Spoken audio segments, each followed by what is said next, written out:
Friends, ఈరోజు దద్దోజనం ఎలా ప్రిపేర్ చేసుకోవాలో చూద్దాం. ముందుగా ఒక బౌల్లో రైస్ తీసుకొని దాన్ని చల్లారనివ్వాలి. అందులో సరిపడా సాల్ట్ వేసి, పెరుగు వేసి,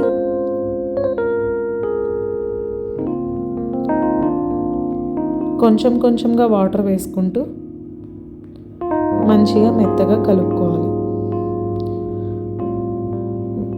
కావాలంటే కొన్ని పాలు కూడా యాడ్ చేసుకోవచ్చు. ఇందులో దానిమ్మ గింజలు వేసి వాటిని కూడా బాగా కలపండి. ద్రాక్ష ఉంటే ద్రాక్ష కూడా వేయండి.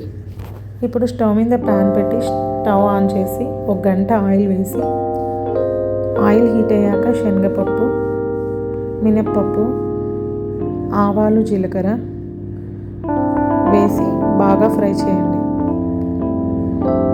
ఇవి బాగా కలర్ మారినాక సన్నగా పొడవుగా కట్ చేసిన ఉల్లిపాయ ముక్కలు వేసి, కొన్ని పచ్చిమిర్చి ముక్కలు వేసి బాగా ఫ్రై చేయండి. అంటే కొంచెం సాఫ్ట్గా కుక్ అయ్యేంత వరకు ఫ్రై చేసింది.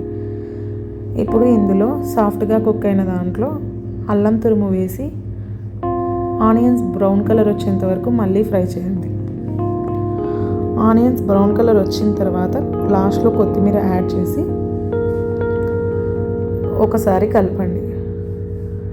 ఈ పోపుని మనం ముందుగా పెట్టుకున్నటువంటి పెరుగన్నంలో వేసేస్తే దద్దోజనం అనేది రెడీ అయిపోయింది. బాగా కలిపేసి సర్వింగ్ బౌల్లోకి తీసుకోండి. టేస్టీ దద్దోజనం రెడీ అయిపోయింది. మనం కావాలంటే ఇందులో ఇంగువ, శొంఠి కూడా వేసుకోవచ్చు. శొంఠి అనేది బలం ఇస్తుంది. ఇలాంటి ఈజీ రెసిపీస్ కోసం ప్లీజ్ సబ్స్క్రైబ్.